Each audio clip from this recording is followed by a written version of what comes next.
नमस्कार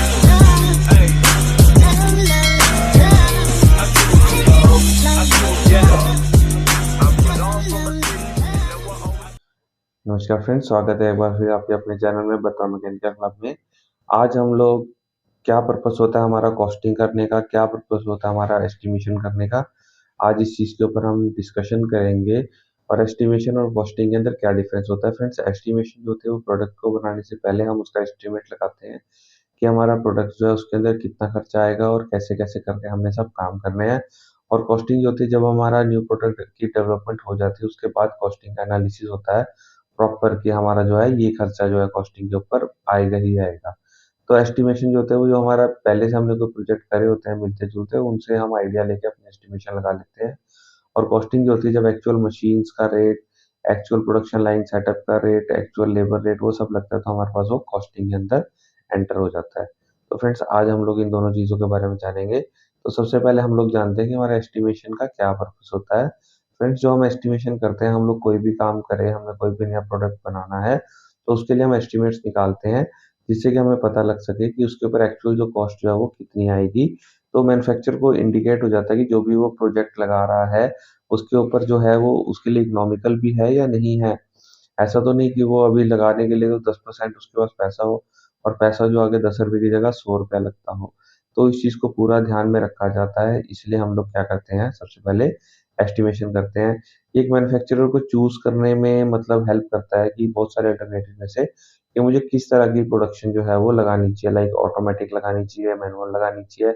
अलग-अलग टाइप की मशीन्स होती है लाइक एसपीएम का स्पेशल पर्पस मशीन का यूज़ करना चाहिए, नहीं करना चाहिए, कि मोस्ट इकोनॉमिकल उसको किस जगह से रहेगा जिससे कि वो कस्टमर की ऑन टाइम डिमांड भी पूरी कर सके और उसका खर्चा जो है वो भी कम लगे। ये मैन्युफैक्चरर को एक सेलिंग प्राइस जो होता है वो फिक्स करने में मदद करता है कि मुझे हमारा जो प्रोडक्ट है वो कितने का बेचना है जिससे कि उसको प्रॉफिट भी हो सके अपना टोटल जो भी खर्चा करने के बाद। तो ये सब कुछ हमारे पास एस्टिमेशन में आ जाता है। ये मैन्युफैक्चरर को एक चीज़ और मतलब मदद करता है कि जो प्रोडक्ट हमने लेना है, लाइक हमने कोई असेंबली बनानी है तो असेंबली के जो सब पार्ट्स हैं वो भी हम खुद तैयार करें या फिर हम आगे जो है किसी वेंडर को दे दें उस प्रोडक्ट को बनाने के लिए, कि हमें जो है प्रॉफिट किसके अंदर है। अगर हम खुद मैन्युफैक्चर करते हैं तो हमें उस चीज़ के अंदर फ़ायदा है, या फिर अगर हम बाहर से as a brought out product या फिर बीओपी लेते हैं तो हमें उसके अंदर फ़ायदा है। तो इस चीज़ को भी हम लोग जो होता है वो एस्टिमेशन से लगा लेते हैं इस चीज़ का अंदाज़ा। और ये मतलब मैन्युफैक्चरर को हेल्प करता है कि उसने जो रॉ मटेरियल या टूल्स जो है वो कितना प्रोक्योर करना है, उसकी पूरी प्लानिंग बना लेते हैं कि किस हिसाब से प्रोक्योरमेंट करनी है रॉ मटेरियल के टूल्स की, क्योंकि टूल्स जो होता है हमारा एक तरीके से कंज्यूमेबल रहता है, तो फिर रॉ मटेरियल भी हमारा कंज्यूमेबल रहता है। तो एक तरीके से हम लोग प्लानिंग बना लेते हैं कि हमारा इस टाइम तक इतना खर्चा आएगा या रॉ मटेरियल की पेमेंट जो है वो मंथली करनी है, वीकली करनी है, क्या कर पाएँगे, नहीं कर पाएँगे। टोटल मतलब उस हिसाब से पूरी प्लानिंग करी जाती है। तभी हम लोग क्या करते हैं डिसीज़न ले पाते हैं कि हमने प्रोडक्शन स्टार्ट करनी है किसी चीज़ की, नहीं करनी है। ये स्टैंडर्ड्स जो होते हैं वो डिपेंड करते हैं कि एक्चुअल प्रैक्टिस के अंदर हमें क्या-क्या जो है स्टैंडर्ड्स जो है प्रोडक्शन के रखने पड़ेंगे, हर चीज़ के रखने पड़ेंगे, जिससे कि हमारा जो वर्क है वो प्रॉपर्ली स्मूथ जो है वो चलता रहे।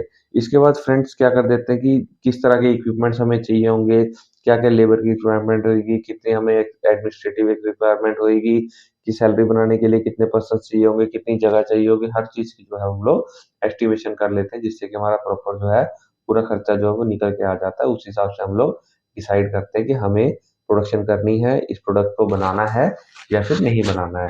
तो फ्रेंड्स ये जो था हमारा टोटल एस्टिमेशन के ऊपर था कि इस तरह से हम एस्टिमेशन करते हैं। अब हम लोग बात कर लेते हैं कि कॉस्टिंग के पर्पस की बात कर लेते हैं। कॉस्टिंग हम लोग क्यों करते हैं, इसका क्या पर्पस रहता है।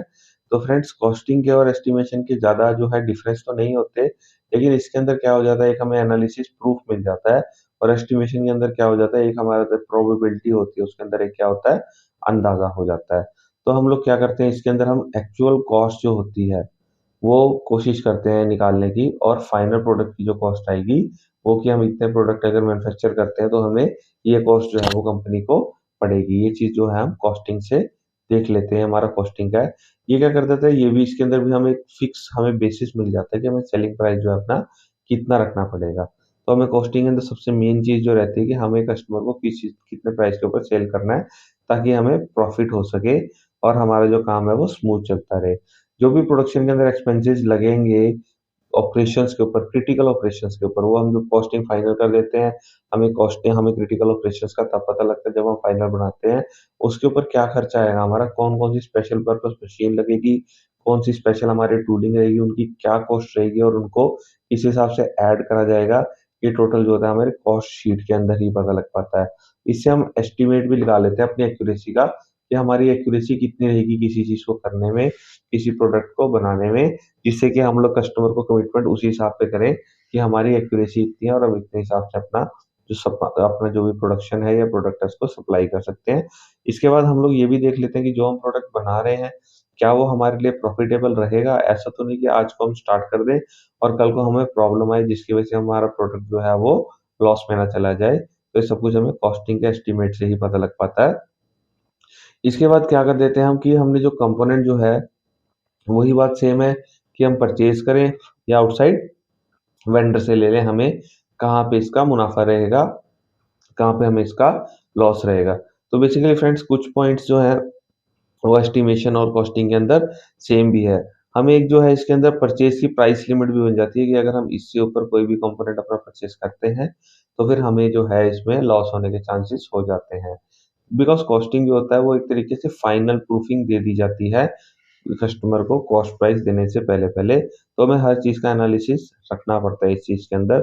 तो फिर और इसमें क्या कर देते हैं हम कि मोस्ट एफिशिएंट वे देख लेते हैं कि हमें ये प्रोडक्ट बनाना है और इस हिसाब से बनाना है और कस्टमर जो है वो किस हिसाब से मांग रहा है और हम इसको किसी और अच्छे तरीके से और सस्ता करने की कोशिश कर सकते हैं जिससे कि हमारा प्रॉफिट जो है वो बढ़ सके। तो फ्रेंड्स ये दोनों आपको मैंने आज पर्पस समझाए हैं कि एस्टिमेशन और कॉस्टिंग के अंदर क्या डिफरेंसेस होते हैं, क्या सिमिलरिटीज होते हैं।